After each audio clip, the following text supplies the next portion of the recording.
vamos começar, né? Transmitir aqui o slide.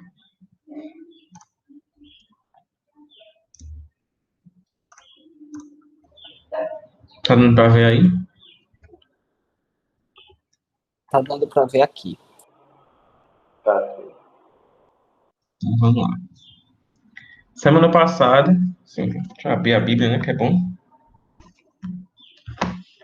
Semana passada a gente começou a falar, estudar o capítulo 13, né, de Apocalipse.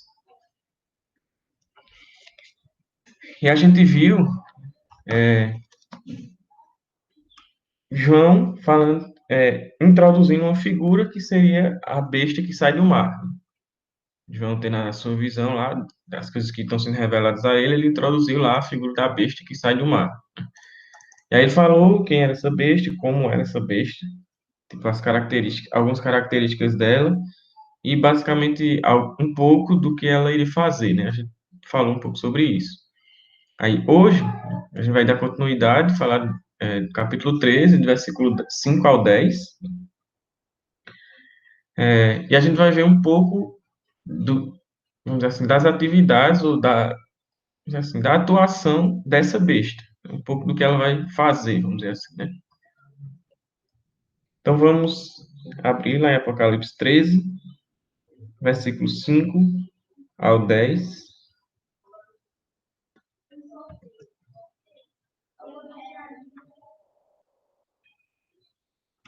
Então acho que todo mundo já abriu, né? Eu vou ler aqui esse texto.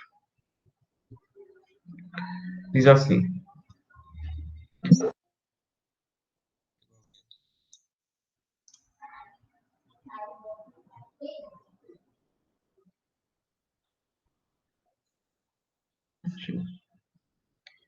Então vamos lá, Apocalipse 13, 5 ao 10, né? Vou começar a ler. E aí é isso. Diz assim: A besta foi dada uma boca para falar palavras arrogantes e blasfemas. Ele foi dada autoridade para agir durante 42 meses.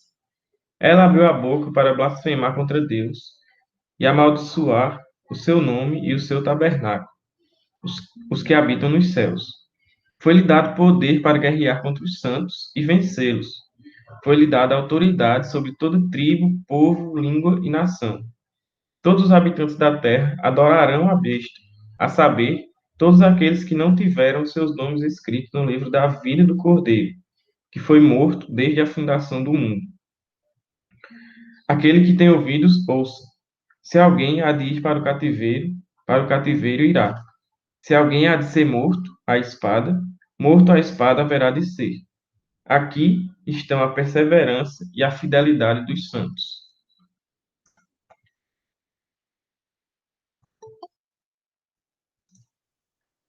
Espera aí, só um minuto.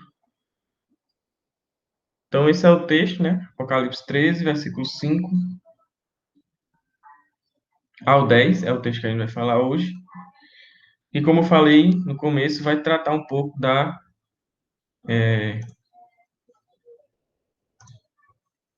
vai tratar um pouco de como essa besta, a primeira besta, né, a besta que sai do mar, ela atua.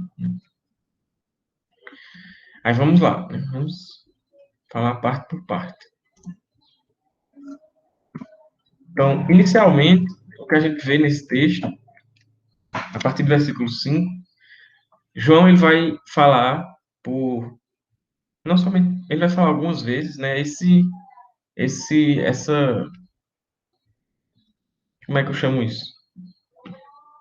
Esse verbo, não é só um verbo, né, mas essa conjunção verbal, sei lá se é assim que fala, que no grego é uma palavra só, né, que é um verbo que está no passivo. E a gente já viu várias vezes esses termos, né, essa locução verbal sendo usada, e a gente já falou sobre ela, né? Isso denota a soberania de Deus. Em vários textos a gente vê em Apocalipse ele falando, né? Foi dado, por exemplo, em relação a alguns anjos, né? Ele fala, a um anjo foi dado isso, a não sei quem foi dado isso, né? Ao dragão foi dado isso. Aqui está dizendo, a besta foi dado isso.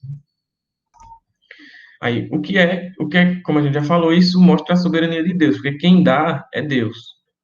Sempre que tiver assim, se encontrar em Apocalipse, falando, foi dado, e não disser quem deu, a gente sabe que foi Deus. Nos textos anteriores que a gente leu semana passada, né, do versículo 1 ao 4, ele diz que o dragão deu a besta. Então aqui ele deixa claro, quem deu foi o dragão, né? Mas quando você encontra outros textos dizendo foi dado, tal. Então, Deus é quem dá. Deus é quem concede isso. Então a gente vê que por trás de toda a ação do dragão e da própria besta está a soberania de Deus. Nada foge do controle de Deus e do plano divino. Tudo está de acordo com o plano de Deus.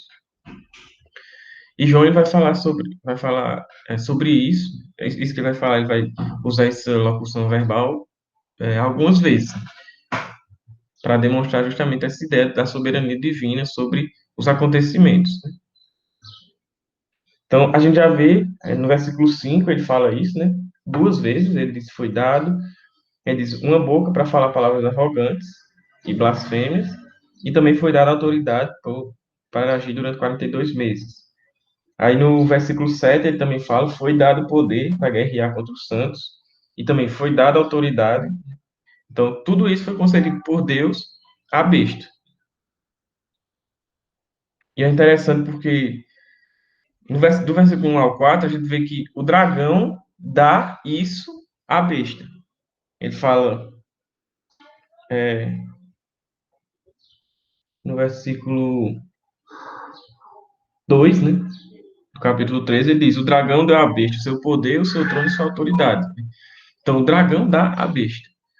Só que aqui a gente vê que isso é dado por Deus, né? Foi dado à besta por Deus essas coisas. Então, a gente entende que até mesmo aquilo que o dragão, vamos dizer assim, possuía e que deu à besta, foi também permissão divina. Foi Deus que deu, permitiu ao dragão também ter, né? A gente já viu que essa besta é o anticristo e o dragão é Satanás. Então, Satanás e os seus agentes malignos, vamos dizer assim, só agem de acordo com a permissão divina. A gente sempre lembra da história lá de Jó, né? Para Satanás poder tocar em Jó e fazer algo com Jó, ele teve que pedir permissão a Deus. É a mesma coisa. Então, ele só age mediante a permissão divina, né? A permissão de Deus. Beleza? Vamos adiante. Então, ele só age mediante a permissão de Deus, né? E aí Deus permite, o texto vai dizer, né, que Deus permite que ele faça, que a besta faça três coisas, né? Em primeiro lugar, no versículo 5, ele diz, foi dado uma boca, né? E a gente viu que essa boca, no versículo 2, era uma boca como de leão, né? Um leão lá rugindo. Então, foi dada essa boca à besta, e com essa boca que foi dada a ela, ela vai proferir difamações e blasfêmias. No grego, esse termo, na NVI ele traduz como palavras arrogantes, né? A ideia é essa mesmo. Tipo, ele vai falar coisas grandes, né? Tipo, vai se engrandecer, né? Ou seja, vai falar palavras arrogantes acerca de si mesmo, vamos dizer assim. E também vai falar blasfêmias, né? Então a ideia é que a besta, ela vai. Então aquilo que João Batista fala, né? Para que ele cresça e eu diminua, é como se a besta fosse fazer o contrário, né? Ela vai querer diminuir Deus, entre aspas, e vai querer, ainda assim, crescer.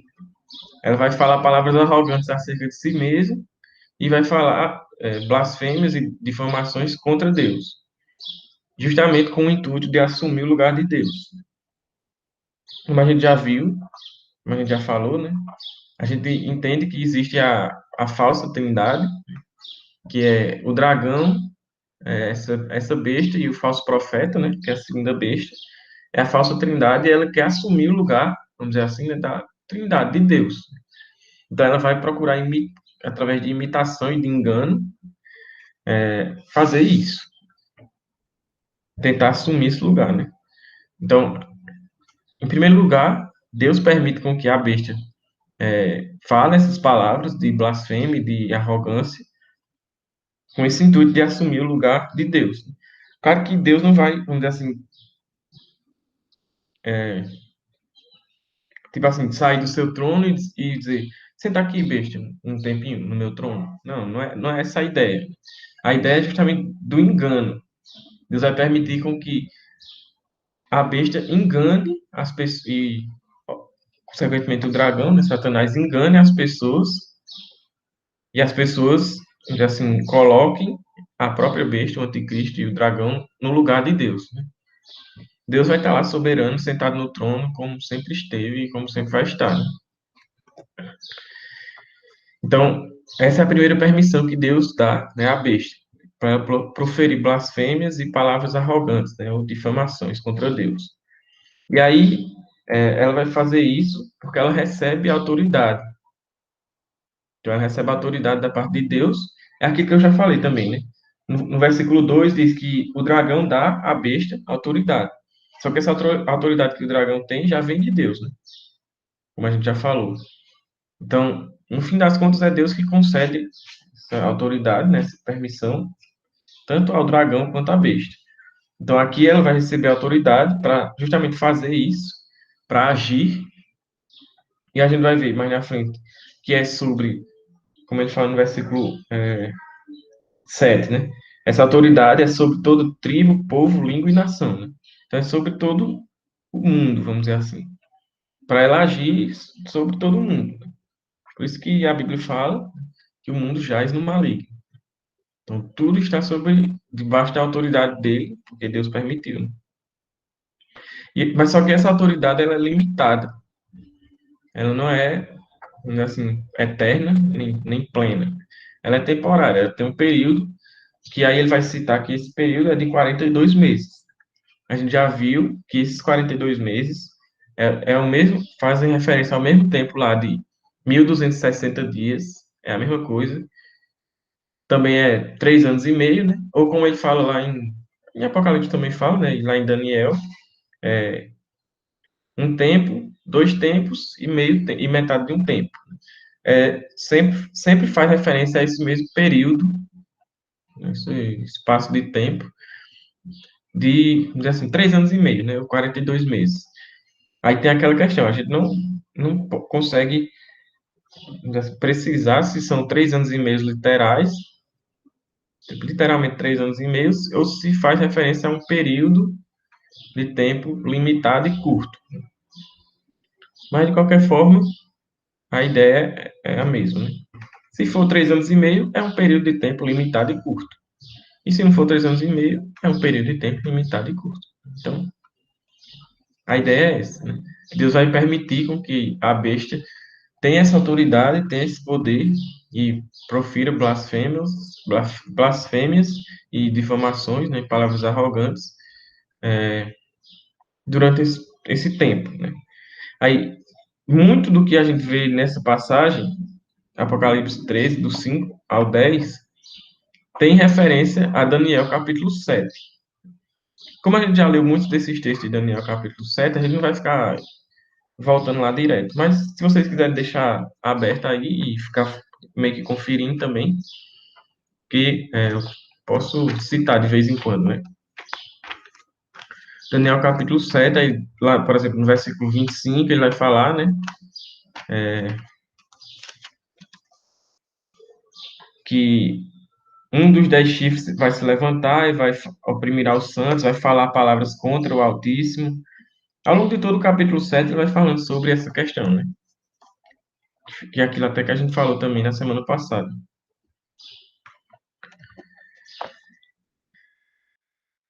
Diante disso, a gente consegue fazer um pequeno resumo desse período, das coisas que vão acontecer nesse período de 42 meses, né? Ou de 3 anos e meio.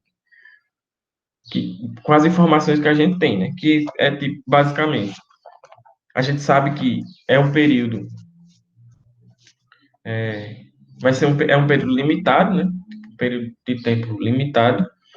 Aí, lá no capítulo 11, ele vai dizer, em referência a esse tempo, né?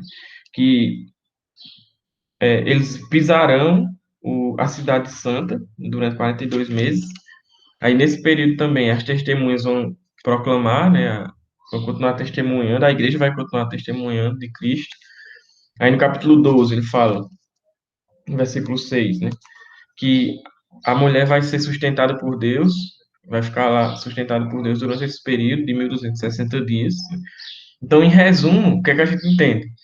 Vai ser um período de perseguição contra a igreja, de perseguição ferrenha, perseguição realmente forte, vamos dizer assim, como ele fala no versículo 10, né? Vai haver cativeiro, vai haver morte, vai haver realmente perseguição contra a igreja, como a gente leu no capítulo 11 agora, né?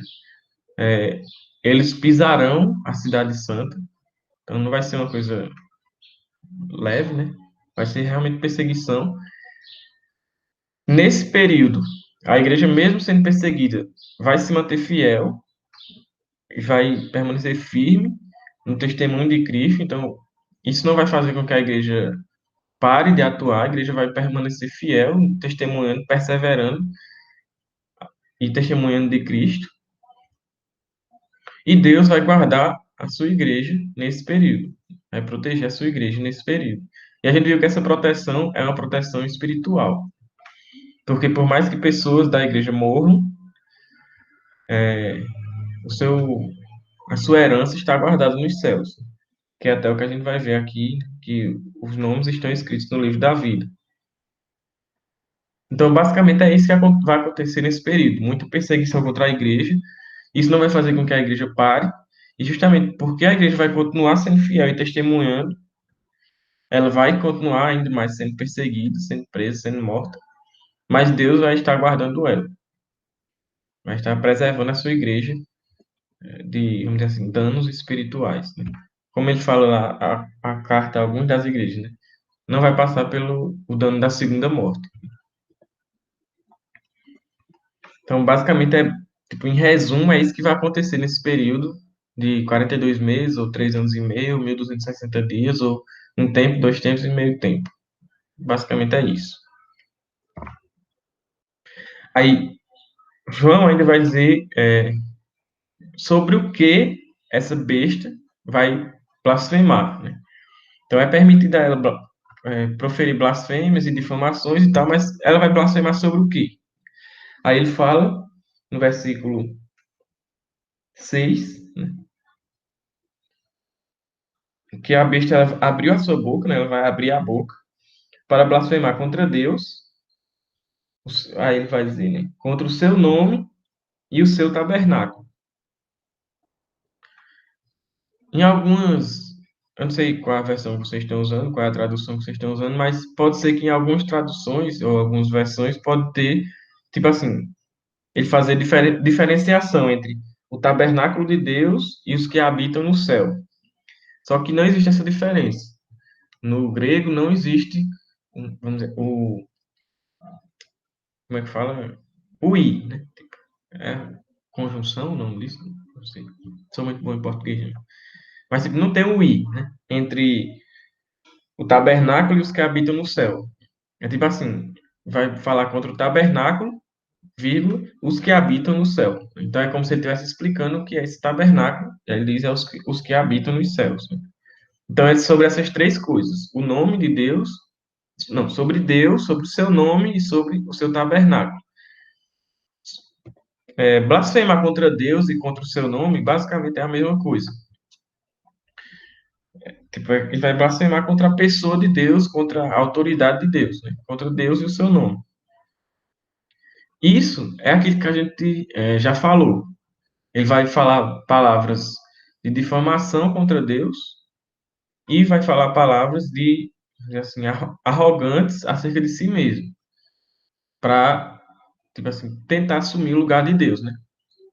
É como, se a gente for ver um paralelo com isso, é como é, os imperadores romanos, por exemplo, faziam, que eles diziam que eram Deus. É como, por exemplo, quando a gente lê os livros de história, né, do Antigo Testamento, e também lê os profetas, a gente vê quando os povos inimigos iam atacar o povo de Deus, né, eles diziam, eu já derrotei vários povos e os deuses deles não, é, como é que fala, protegeram eles, né? Então, quem é esse Deus aí de Israel, quem eles acham que vai nos proteger vocês de mim, do meu exército? Eu sou poderoso, tá? Então, os reis das outras nações, né, alegavam para si um poder que eles diziam, né, que nenhum Deus podia prevalecer contra o poder deles, né? Então, é mais ou menos isso, né? A besta vai falar coisas acerca de si mesmo, procurando se colocar acima do próprio Deus e vai tentar rebaixar Deus, né? Justamente para tentar assumir esse lugar, que foi o que a gente já falou. E isso é, vamos dizer assim, o, vamos dizer assim, né, é o suco da blasfêmia, né? A blasfêmia mais pura, né? É você querer assumir o lugar de Deus, né? Foi por isso que Satanás caiu.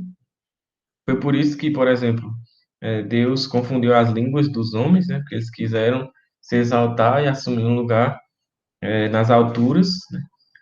Então, quando as pessoas, e quando os seres, né? As criaturas tentam, vamos dizer assim, alcançar o Criador no sentido de superar ele, de querer estar no lugar dele, isso precede a queda, né? Isso cai. As pessoas, esses seres, essas criaturas caem, porque é impossível.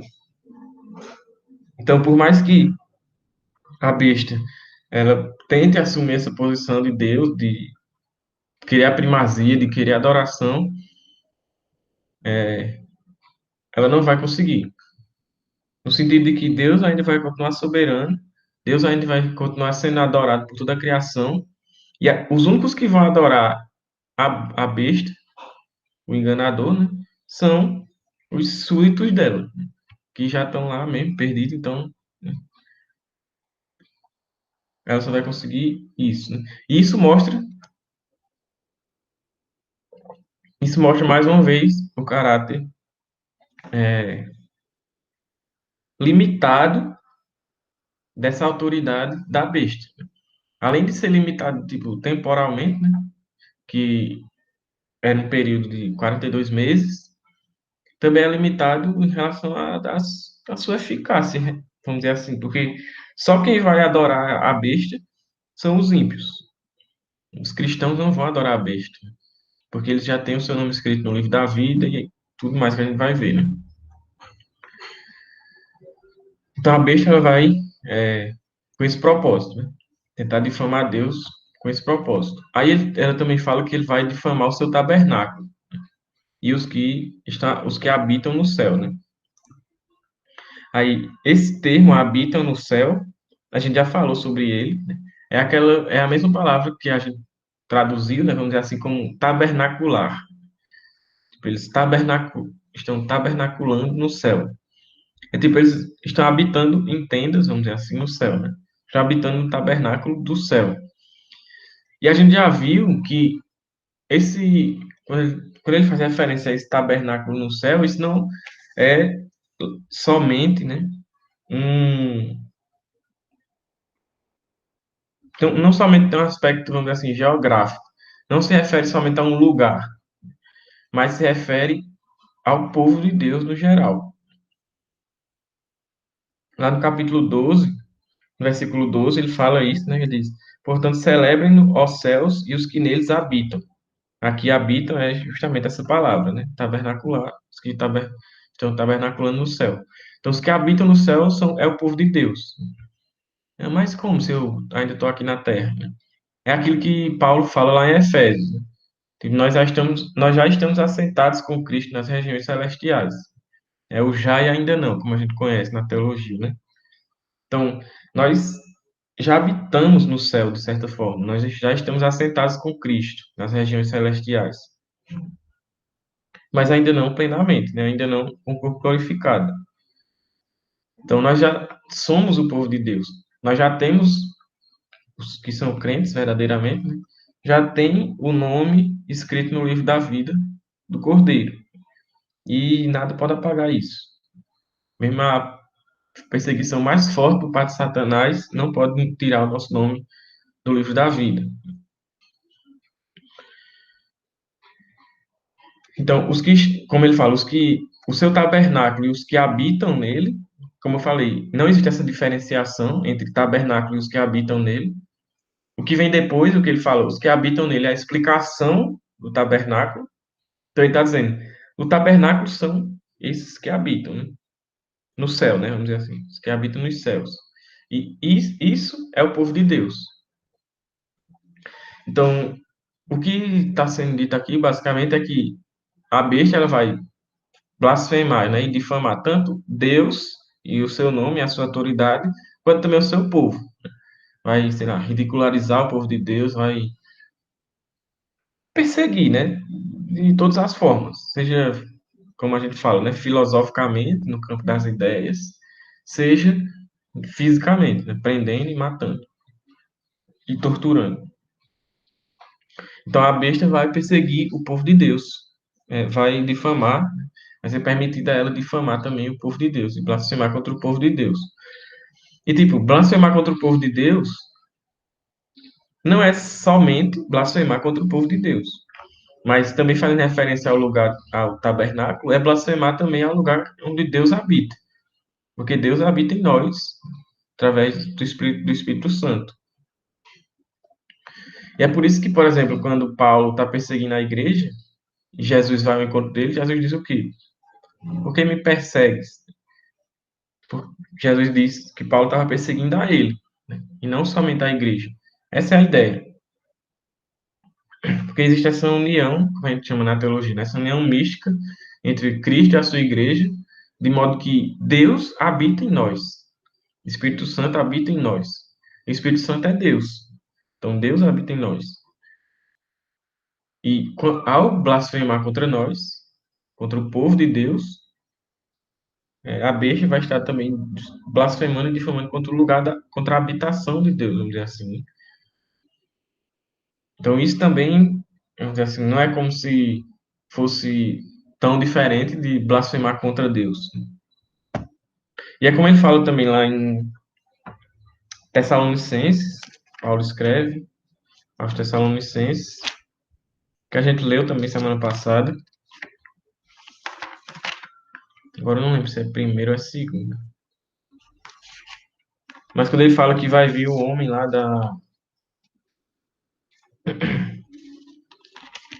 o homem da iniquidade, né?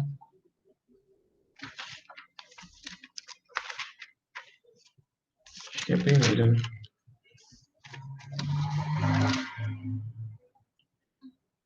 Não, é segundo.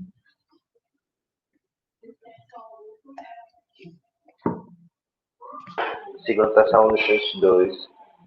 Isso. Aí ele diz no versículo 4, né, que ele se opõe e se exalta acima de tudo o que se chama Deus. Isso é isso, né? Então ele se opõe e se exalta acima de tudo o que se chama Deus, né? Então não é somente contra Deus, mas é contra tudo que tem relação com Deus, ou seja, também o seu povo.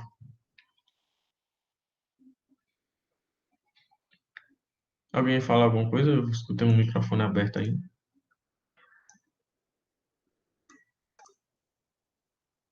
Então vamos lá. Então a ideia é essa, né? A besta ela vai ser permitida a ela, né, blasfemar contra Deus, contra a autoridade de Deus, o seu nome, também contra o seu povo, o seu tabernáculo, os que habitam no céu, né, o seu povo. Então, basicamente, essa vai ser a atuação da besta, né? Em primeiro lugar, a permissão que Deus dá a ela. Em segundo lugar, a segunda permissão que é dada à besta, por parte de Deus, né, obviamente, é de vencer os santos. Como ele fala no versículo 7, né? Foi-lhe dado poder para guerrear contra os santos e vencê-los. Então a besta ela vai guerrear contra os santos e vai vencer os santos. Aí vamos agora ler Daniel, capítulo 7, versículo 21 e 22. Alguém gostaria de ler esse texto para nós, por favor? Até que o ancião, o Altíssimo, veio e pronunciou a sentença em favor de seu santo povo. Então chegou o tempo de o povo santo tomar posse do rei. Depois ele me disse: A quarta besta é o quarto reino que dominará a terra, e será diferente de todos os outros. Devorará o mundo inteiro, pisoteará e esmagará tudo que estiver em seu caminho. Acho que tu leu 22 e 23. Foi, era o 21 e 22, era? É? É 21 e 22. Lê aí de novo, por Ah, favor. tá. Enquanto eu observava, esse chifre guerreava contra o povo santo de Deus e o derrotava. Até que o ancião, o Altíssimo, veio e pronunciou a sentença em favor de seu povo santo. Então chegou o tempo de o povo santo tomar posse do reino. Pronto. Então, ele fala, né? Daniel fala no versículo 21 que enquanto ele observava, esse chifre guerreava contra os santos e os derrotava. Então, é essa mesma ideia, né? Esse chifre, que a gente já viu que faz referência também à besta que vai surgir e tal, dando ênfase ao chifre, que é a ideia do poder. Então, ela vai se levantar contra os santos, vai guerrear contra os santos e vai derrotar os santos. Vai ser permitido isso. Deus vai permitir com que eles se levantem e vençam os santos. Semelhante com o que aconteceu com as duas testemunhas lá, que a gente leu no capítulo 11. Que eles vão continuar testemunhando, só que Deus vai permitir, né, com que Satanás, né, e as forças do mal derrotem as duas testemunhas, né, matem elas. Que eles vão até expor elas, né, assim, como se fosse em praça pública, para todo mundo ver, e vão festejar a morte delas duas, né? Então é a mesma ideia. Vai ser permitida a besta guerrear contra os santos e vencer os santos. Só que como Daniel fala, né, no versículo 22, ele vai dizer, até que veio um ancião e pronunciou a sentença a favor dos santos do Altíssimo. Chegou a hora deles tomarem posse do rei. Então, isso não é o fim, né, vamos dizer assim. É como eu coloquei, né? A besta ela vai vencer a batalha, né, mas não vai vencer a guerra. Porque no fim, o que aconteceu, por exemplo, com as duas testemunhas, né? Elas foram mortas, estavam lá expostas, mas depois Deus soprou vida nelas e elas voltaram a viver. Então, a igreja, mesmo que ela seja perseguida e seja morta e martirizada, ela vai ressurgir, ela vai ressuscitar com um corpo glorificado, com um corpo vitorioso. Então, essa perseguição que vai haver, né, no fim, e essa vitória que a besta vai ter sobre a igreja, não vai ser, não é, a gente já sabe, né, mas não é a vitória definitiva. Vai ser, é até uma coisa paradoxal, né, porque assim, isso já aconteceu outras vezes, né? Como, por exemplo, na cruz, né? Quando Satanás pensou que havia vencido, ali, na verdade, é a vitória de Cristo sobre Satanás. É onde o Filho do Homem pisa a cabeça, a semente da mulher pisa a cabeça da serpente, né? Então, Cristo, na cruz, que parecia a sua morte, a sua derrota, na verdade, é a sua vitória. Do mesmo jeito aqui. A morte da igreja, já que a igreja, como Paulo fala, compartilha as aflições de Cristo, né? tem, tem o mesmo sofrimento de Cristo. Então, a morte da igreja, vamos dizer assim, a derrota da igreja não é a derrota da igreja, vamos dizer assim, né? Mas, na verdade, é onde a igreja vence. Porque, como a gente leu no capítulo 12, acho que foi no 12, né? Foi no 12. Essa é a vitória da igreja. É se manter fiel aos mandamentos de Cristo e não amar a própria vida acima de Deus, vamos dizer assim. Mas ser fiel mesmo diante da morte, não amando a própria vida. Então, mesmo que seja permitido a besta vencer os santos e matar esses santos nesse momento, isso não é, vamos dizer assim, a derrota da igreja. Porque a igreja, como a Bíblia fala, ela é mais que vencedora, ela já venceu em Cristo, porque Cristo venceu. Isso é só, vamos dizer assim, mais vamos dizer assim, né? Se a gente imaginar como sendo tudo isso uma peça de teatro, né? Isso é apenas como é que fala? Um ato. É um ato, né? Que separa lá as partes da peça. Então, isso é apenas um ato, né, dessa peça. ainda tem mais para frente, né? E a gente sabe o final disso. Por isso que a gente mesmo, isso é o que, vamos dizer assim, nos dá esperança. Não nos dá, não somente esperança, mas nos dá segurança de saber que mesmo aquilo que parece ser a nossa morte, vamos dizer assim, a nossa derrota, não é. Porque em Cristo nós já vencemos e é isso. Já está, como Jesus falou, está consumado. A vitória já está garantida. Por isso que um crente não pode ter medo, vamos dizer assim, porque a gente tem essa ideia, né, que Apocalipse dá medo. Ai, meu Deus, Apocalipse, que medo, né, Apocalipse. Mas não. Quando a gente vê, Apocalipse é o livro que mostra a vitória da igreja, que mostra a igreja recebendo a sua herança, que mostra a igreja vencendo. Então, mesmo que tenha algumas, vamos dizer assim, algumas partes, de certa forma, entre aspas, ruins, né, ou sei lá, mas no fim, em geral, é a igreja vitoriosa, é a igreja vencendo com Cristo, é a igreja indo para a glória, só alegria, né? Então, Apocalipse é bom demais, galera. Prosseguir, né? A terceira permissão que Deus concede à besta é de receber adoração. Como ele fala, ainda no versículo 7, né, diz: Foi-lhe dada autoridade sobre toda tribo, povo, língua e nação.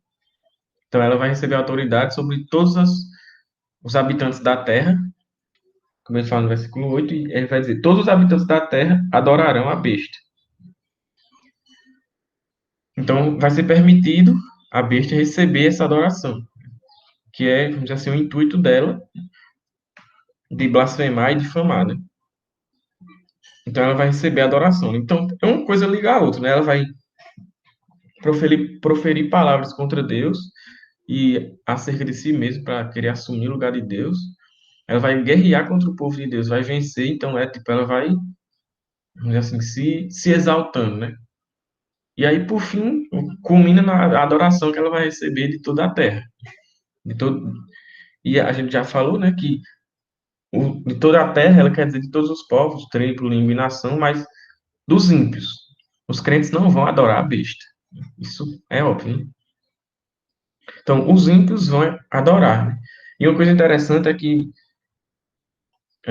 a gente viu, né, lá na introdução ao Apocalipse que tem algumas visões diferentes, né? Tem a visão preterista de interpretação, né, de Apocalipse. Que a preterista diz que tudo isso já aconteceu na época lá de João e ele só está relatando. Aí tem outras visões que é futurista, que vai dizer que tudo isso vai acontecer no futuro. E tem a histórica, né, que diz que isso vai tipo, acontecendo, são coisas que podem já ter acontecido, mas que também tem implicações para o futuro, então, ao longo da história, as coisas vão acontecendo. Então, aqui é interessante porque no versículo 8, João ele está descrevendo e ele diz assim: E todos os povos da terra, né, todos os habitantes da terra, adorarão a besta. Então, ele fala no futuro, né? Ele usa o verbo no futuro, né? Adorarão a besta. Então, isso mostra que alguns interpretavam, por exemplo, que essa besta, essa primeira besta que surgiu do mar seria, poderia ser Nero ou alguns imperadores, só que na época que João escreve Apocalipse, Nero já tinha passado, né? Então, João está se referindo a acontecimentos futuros, onde todos os habitantes da terra adorarão a besta. Então, isso aponta justamente para a escatologia, para o fim.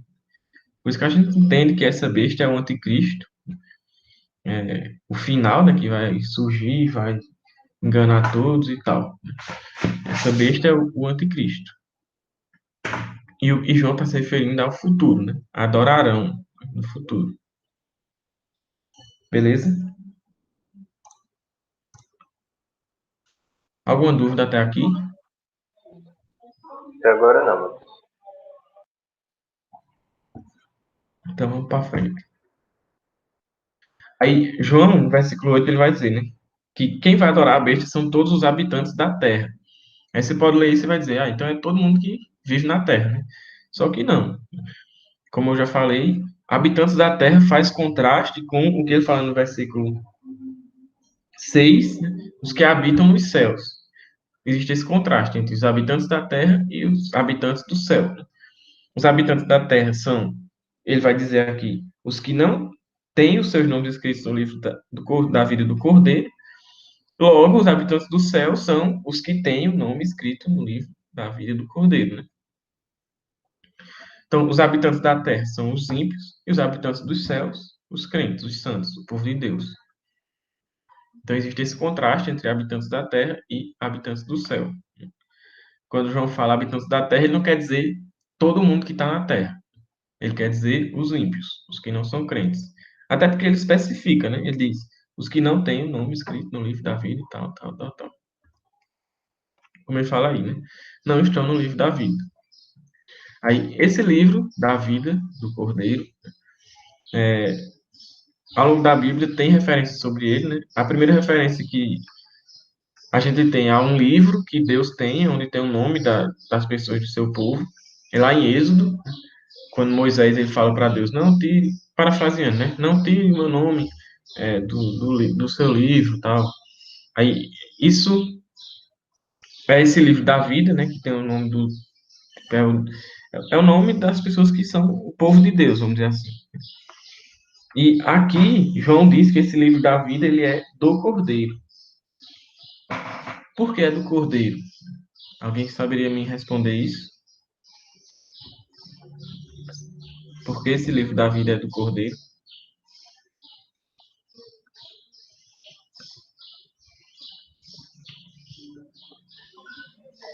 Porque o Cordeiro quem morreu para dar vida a ele. Isso. É bem fácil, né? Porque é como diz, né? Foi pelo seu sangue que ele comprou gente de todo povo, tribo, língua, nação, etnia e etc. Então foi pelo sangue do Cordeiro que o nome das pessoas foi escrito no livro. Tem relação também com aquela questão de ele ter recebido autoridade para abrir o livro.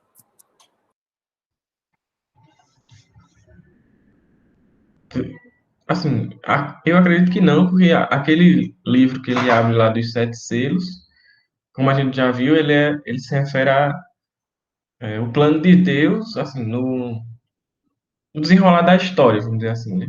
As coisas do futuro, vamos dizer assim, o plano de Deus para a história, até o fim, né?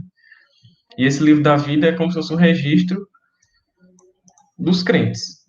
Então, eu acredito que são dois livros diferentes, né? Aqui. É como se esse livro fosse como é que eu coloquei aqui? É como se fosse uma lista de presença do céu, né?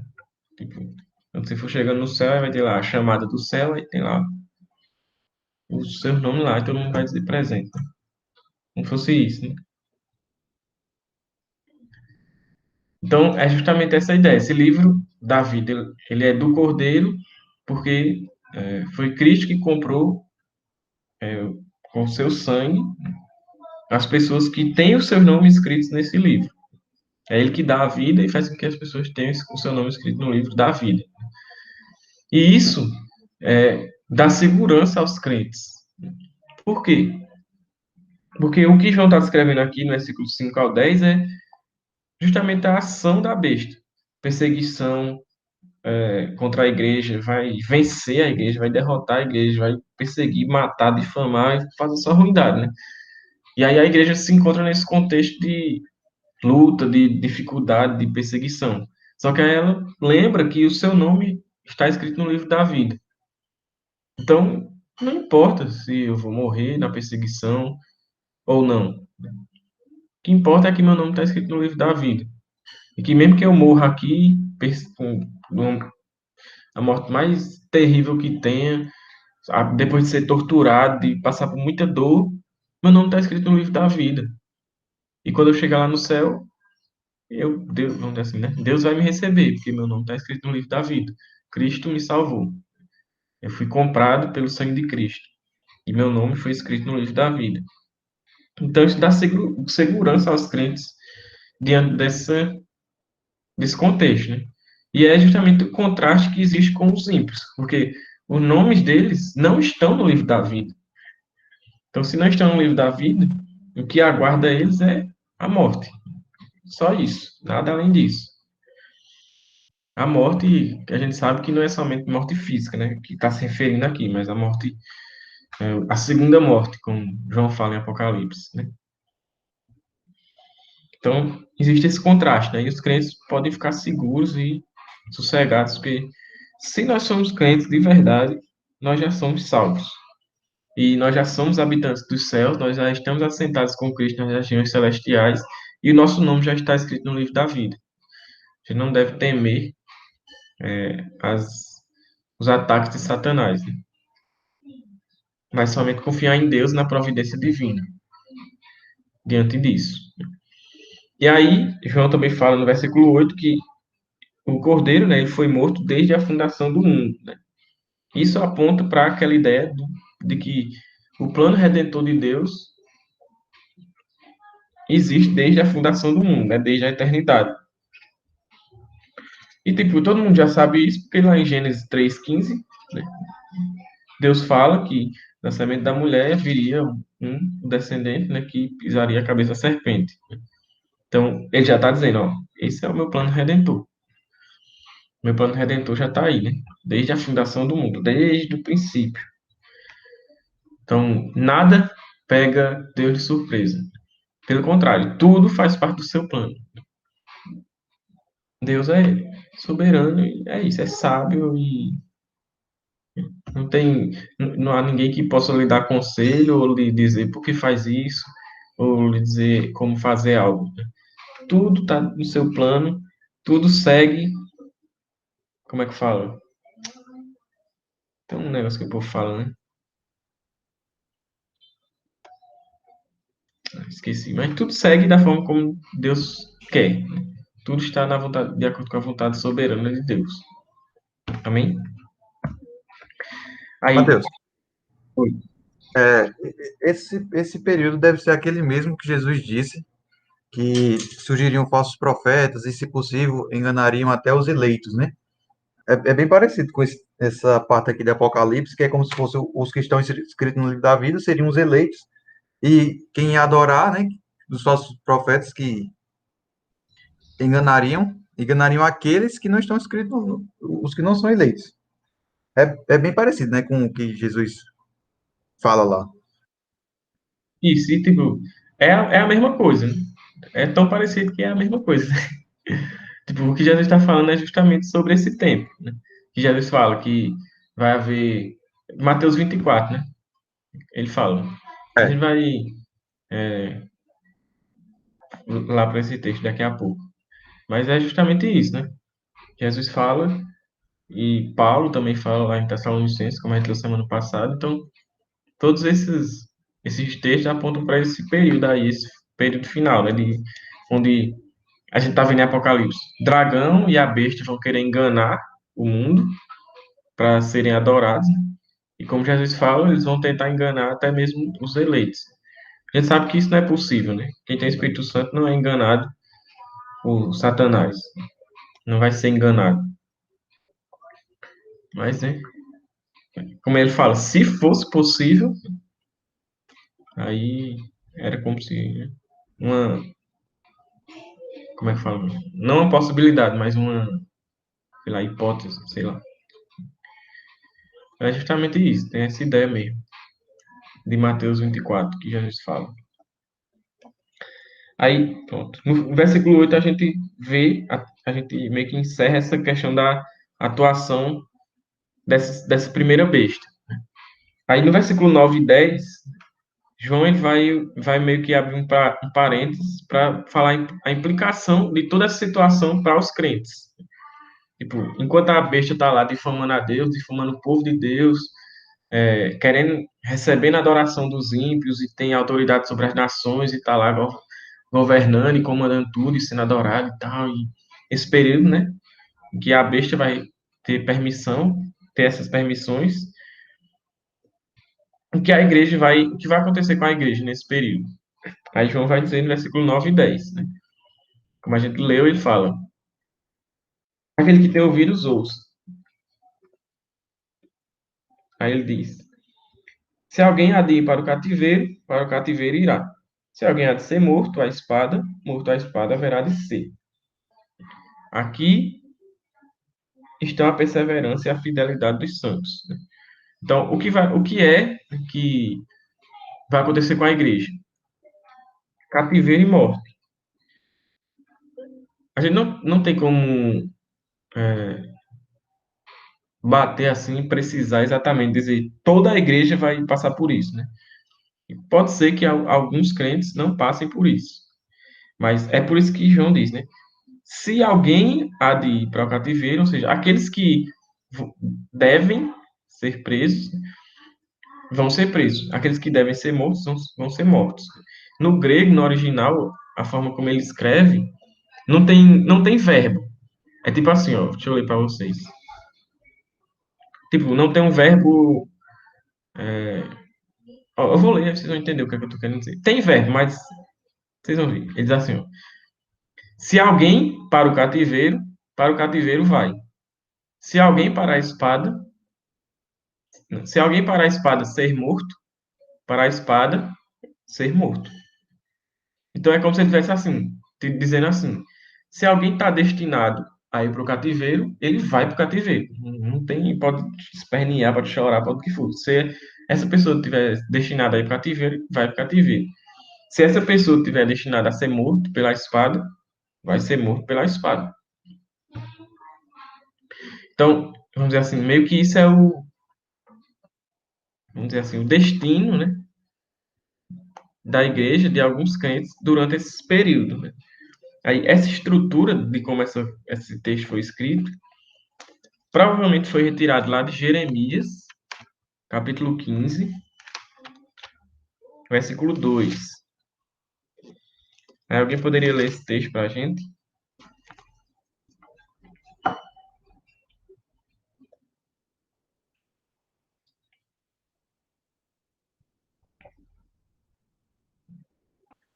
Quando te Que perguntarem, diferente. Vai. quando te perguntarem, para onde iremos? Dirás, assim diz o Senhor, o que é para a morte? Para a morte. O que é para a espada? Para a espada. O que é para a fome? Para a fome. E o que é para cativeiro? Para o cativeiro. Pronto. Então, a ideia é justamente essa. A construção do texto, a estrutura do texto é igual a essa de Jeremias. O que é para cativeiro? O cativeiro. O que é para a morte pela espada? A morte pela espada. Então, provavelmente foi tirado aí de Jeremias. Só que o contexto de Jeremias é um pouco diferente, né?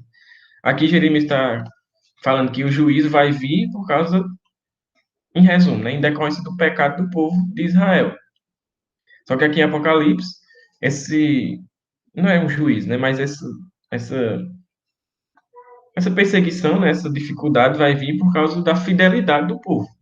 Quando o povo é fiel e se mantém firme, persevera, ele vai passar por isso. Aí é isso que a gente falou, né? Esse texto mostra, de certa forma, que isso é, vamos dizer assim, o destino da igreja. A igreja tem que passar por isso. Ela vai passar por isso. Aí, como o Wilson falou, vamos lá para Mateus, capítulo 24.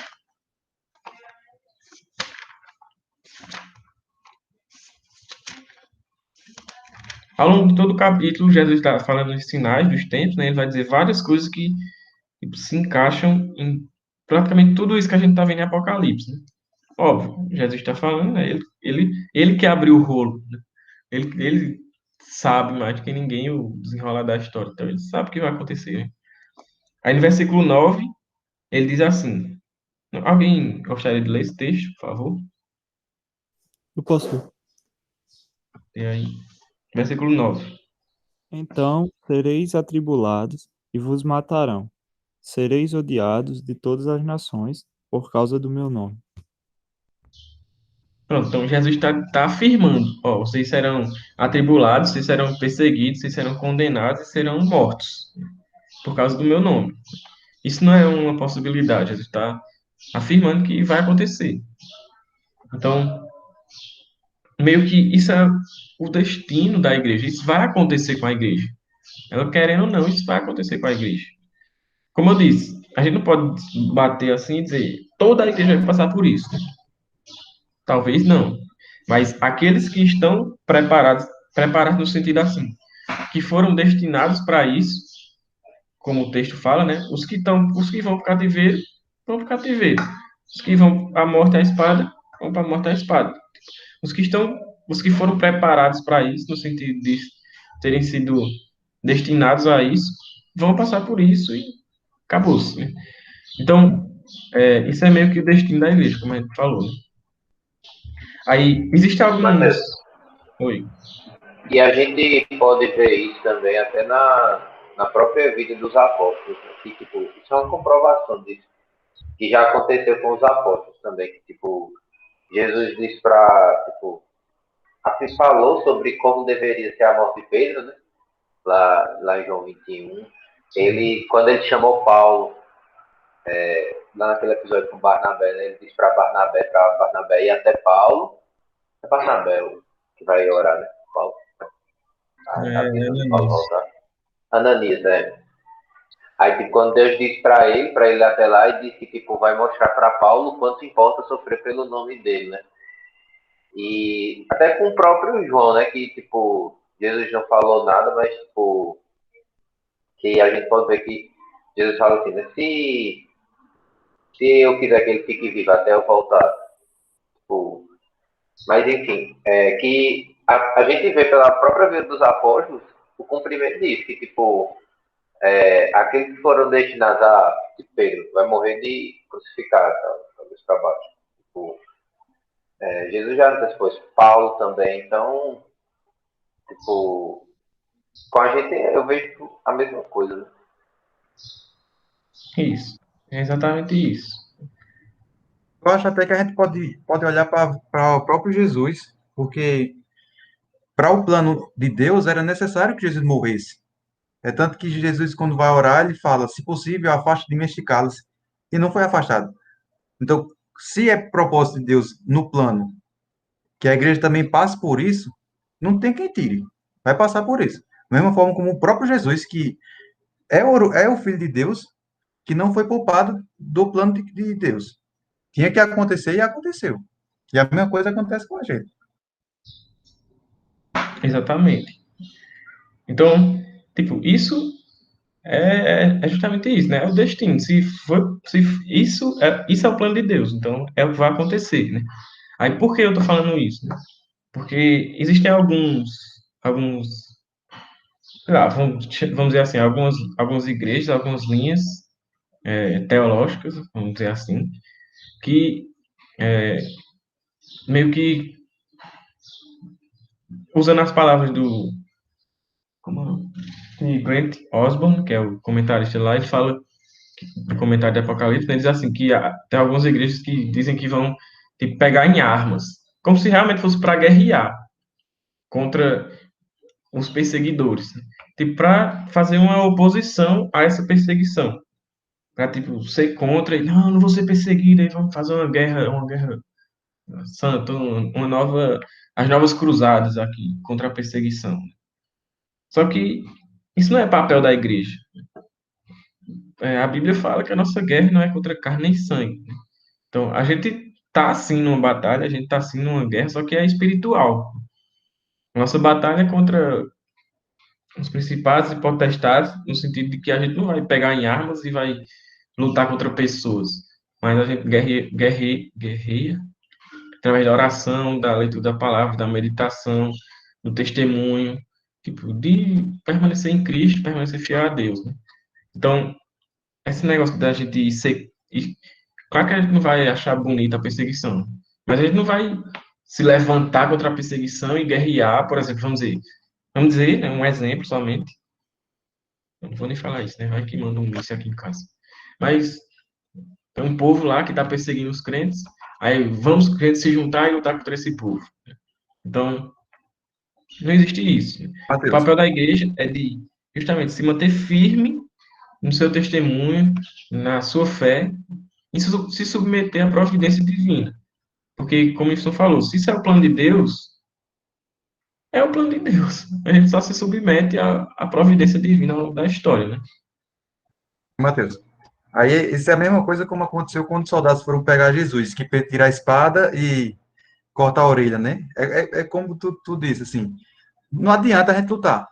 Pedro é como se fosse essas pessoas que dizem que tem que lutar, né? Aí Jesus adverte Pedro e manda ele guardar a espada porque era necessário que isso acontecesse. É a mesma coisa que tu disse aí. Só que com exemplo bíblico, né? Isso. Então, é como tu falou, né? Não cabe a nós isso. A gente não tem que pegar as nossas espadas e ir para linha de frente e guerrear contra nossos perseguidores, né?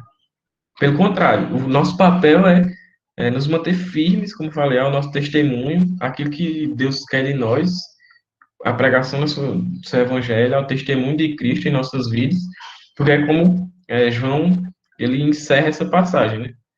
Vai dizer que aqui, nisso, tipo, em os crentes serem presos e mortos, é que está a perseverança e a fidelidade dos santos. É que está a perseverança e a fé dos crentes. A vitória dos santos está nisso, de a gente compreender que isso é a vontade de Deus e não, vamos dizer assim, se abater tipo, não ficar, sei lá, como é que fala? Não é acomodado, mas eu vou falar acomodado, né? Não ficar acomodado, sei lá, só, como diz, só esperando a banda passar, né? Não, a gente deve se manter firme no nosso testemunho, firme na nossa fé, né? Sendo firmes até, sendo fiéis até diante da morte. Porque, como fala lá em Apocalipse 12, 11, eles assim, né? Que eles o venceram pelo sangue do Cordeiro e pela palavra do testemunho que deram. Diante da morte, não amaram a própria vida. Então, essa é a vitória dos santos, essa é a vitória dos crentes, né? Como a gente falou anteriormente, mesmo que seja a morte, essa é a vitória. É como a gente falou, meio que um paradoxo, mas é assim. Mesmo que seja a morte, a perseguição, a tortura, o cativeiro, essa é a vitória dos crentes. E o nosso papel diante disso é submeter à providência divina, confiar no plano de Deus, que Deus definitivamente sabe o que faz. Né? Acho que ninguém tem dúvida disso. Então é confiar na providência divina e ser fiel até a morte. Não negar a Ele, né? Quando o negócio apertar, né? E, tipo, até a gente pode ficar assim, ah, mas eu sou crente demais, eu não vou negar a Cristo e tal. Só que já existe, e da mesma forma como existem testemunhos, né, de pessoas que não negaram a Cristo diante da morte, também tem relatos de pessoas que, diante do aperto, quando foi colocado, tipo, vamos dizer assim, né, a morte diante delas, elas negaram a Cristo. E, tipo, isso mostra que essa pessoa não realmente, né, não se manteve fiel, né, não é uma testemunha verdadeira de Cristo. Então a gente tem que ter cuidado também, é como a Bíblia diz, né? Aquele que está de pé, cuidado para que não caia, né? A gente tem que ter cuidado para não achar que a gente já alcançou um nível de cristianismo, né? Muito peso, e depois no futuro a gente continuar se enganando ao longo da nossa vida, e quando for no futuro, perceber que na verdade a gente nega Cristo por qualquer coisa, né? A gente precisa sempre se manter fiel, sempre vigiar e perseverar no testemunho de Cristo em nossas vidas, porque aí quando o momento de dificuldade chegar, né, quando chegar a grande tribulação, como a gente chama, quando o negócio realmente apertar, a gente vai ser fiel a Cristo mesmo diante da morte. E se a morte bater na nossa porta assim, dizer, nega a Cristo, ou então você vai morrer. Aí vocês, homem, atire aqui, atire no peito para não estragar o velório, não atire na cara não. Então, é isso.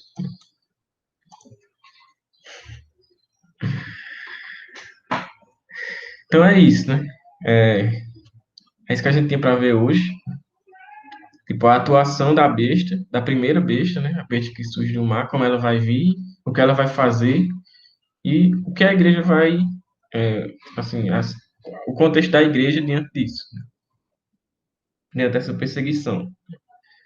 É aquilo que a gente já vem vendo ao longo de todo o texto, de todo o livro do Apocalipse, né? No fim, a igreja vai ser perseguida, vai sofrer e não tem pra onde correr, não. Então é melhor a gente botar na cabeça logo assim. Se vocês. Porque todo mundo vai morrer, né? É como eu falei na aula passada, todo mundo vai morrer.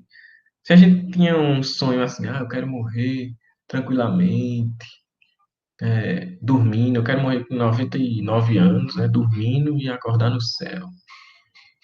É possível que a gente morra na perseguição, viu, meu amigo? Então, bota na cabeça logo aí que você vai morrer na perseguição, porque na hora que chegar você já tá de boa esperando.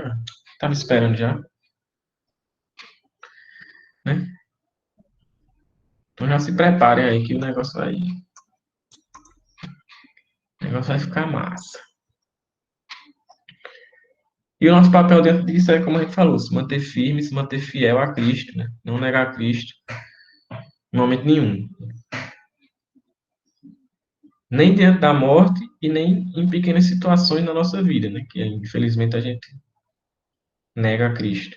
Às vezes até sem perceber, mas aí não deixa de ser pecado, né? Então a gente tem que vigiar e se manter firme em Cristo, em Deus, até o fim. Amém? Alguém tem alguma dúvida, algum comentário a fazer, alguma coisa? Eu entendo.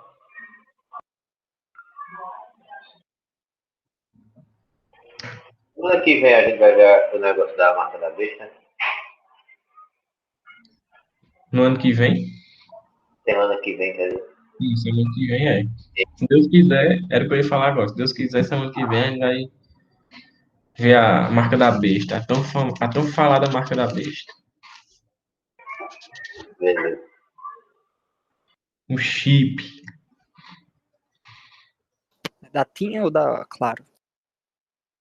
Deve ser da 8. Tá ruim. Uma coisa ruim dessa deve ser da Oi mesmo. Espero que a Oi não veja esse vídeo e corte o patrocínio. Então é isso, galera. Vamos orar pra gente encerrar. Pai, gente, eu queria nesse momento, já que vocês vão orar, fazer um pedido de oração.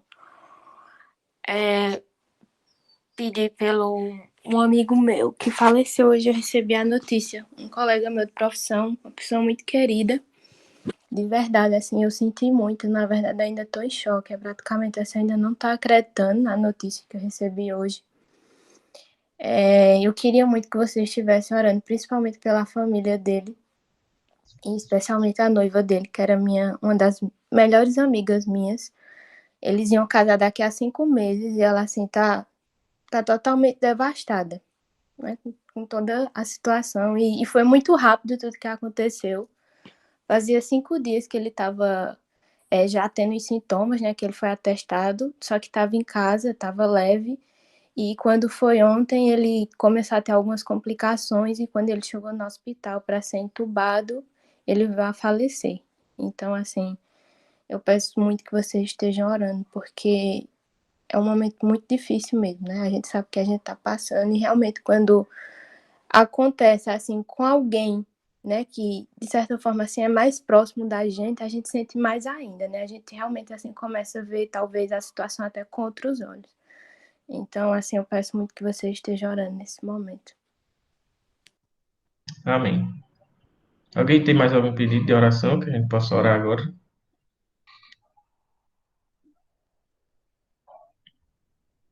Então, vamos orar, né? Amém? Vou fazer essa oração para a gente encerrar. Amém. Pai, muito obrigado, Senhor, por essa oportunidade que o Senhor nos dá de nos reunir, Senhor, e aprender mais da Tua palavra e poder, Senhor, edificar uns aos outros, Senhor, com conhecimento, Senhor, da Tua Escritura, Senhor, daquilo que o Senhor revelou para nós. Muito obrigado, Pai, por nos fazer, Senhor, entender que tudo está de acordo com o Teu plano, Senhor, e que nossos nomes, Senhor, estão escritos no livro da vida. Nos fazer, Senhor, descansar em Ti em relação a isso, Pai. Muito obrigado, Senhor, pela Tua graça sobre nós, pela tua obra, Senhor, tão maravilhosa, Senhor. Que o Senhor possa, Pai, aplicar essas palavras nos nossos corações, que a gente venha, Senhor, descansar na Tua soberania, na Tua providência, e render glória e render adoração a Ti, Senhor, pois só Tu és digno, Senhor. Que o Senhor nos faça permanecer firmes na Tua presença, dando testemunho de Ti, Senhor, onde quer que a gente for, Pai. Nesse momento, Senhor, eu também quero te pedir que o Senhor possa, Senhor, ter misericórdia, Senhor, de nós, diante de toda essa situação que estamos passando, Senhor, de pandemia. Que o Senhor possa, Pai, que seja feita a tua vontade, Senhor, que o Senhor possa cumprir, Senhor, os teus desígnios, os teus decretos, mas que o Senhor possa ter misericórdia, Senhor, de nós. Sabemos, Senhor, que temos falhado diante de ti, Pai, mas tem misericórdia, Senhor, do teu povo, da tua igreja, Senhor. Tem misericórdia, Senhor, na tua ira, Pai. Lembra-se, Senhor, da tua misericórdia. Faz, Senhor, com que tudo isso possa passar, Senhor, para a glória do teu nome, Senhor. Queremos, Senhor, te pedir também, especificamente, Senhor, pela família, Senhor, do amigo de Laís, que veio a falecer, Senhor, que o Senhor possa confortar, Senhor, os corações dos amigos, Senhor, dos familiares, da noiva dele, Senhor. Pai, sabemos, Senhor, que é um momento muito difícil, Senhor. Só o Senhor, Senhor, que pode consolá-lo, Senhor, nesse momento. Então, por isso que te pedimos, Senhor, que o Senhor possa visitá-lo, Senhor, que o Senhor possa, com teu Espírito Santo, Senhor, acalmar os seus corações, Senhor, fazê-los, mesmo, Senhor, diante da dor, fazê-los perceber, Senhor, que tu és bom, Senhor, que o Senhor está no controle de todas as coisas, que o Senhor sabe de todas as coisas, Senhor. Que o Senhor possa confortá-lo, Senhor, nesse momento.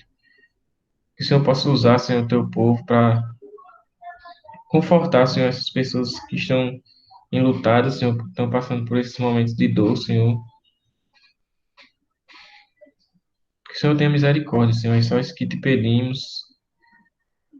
Que o Senhor possa agir, Senhor, com graça e com poder nessas vidas. Que o Senhor também possa, Senhor, contemplar aqueles que estão enfermos, Senhor, e clamam, Senhor, pelo, pelo teu milagre na vida deles, Senhor, pelo teu agir em suas vidas. Que o Senhor possa também, Senhor, ter misericórdia dessas pessoas, Senhor, e ir ao encontro delas, alcançá-las, Senhor, pois tu és o dono da vida, Senhor. Em tuas mãos, Senhor, está o poder da vida, Senhor, e da morte. Então, te pedimos, Senhor, que o Senhor possa ter misericórdia, Senhor, dessas pessoas e que seja feita, Senhor, a tua vontade aqui na terra, Senhor, como ela é feita no céu. Tem misericórdia, Senhor, de nós, nos ajuda, continua conosco, Senhor. Em nome de Jesus. Amém. Amém. Amém. Então é isso, galera. Valeu. Obrigado aí a todos. Valeu. Até semana que vem. Valeu, pessoal.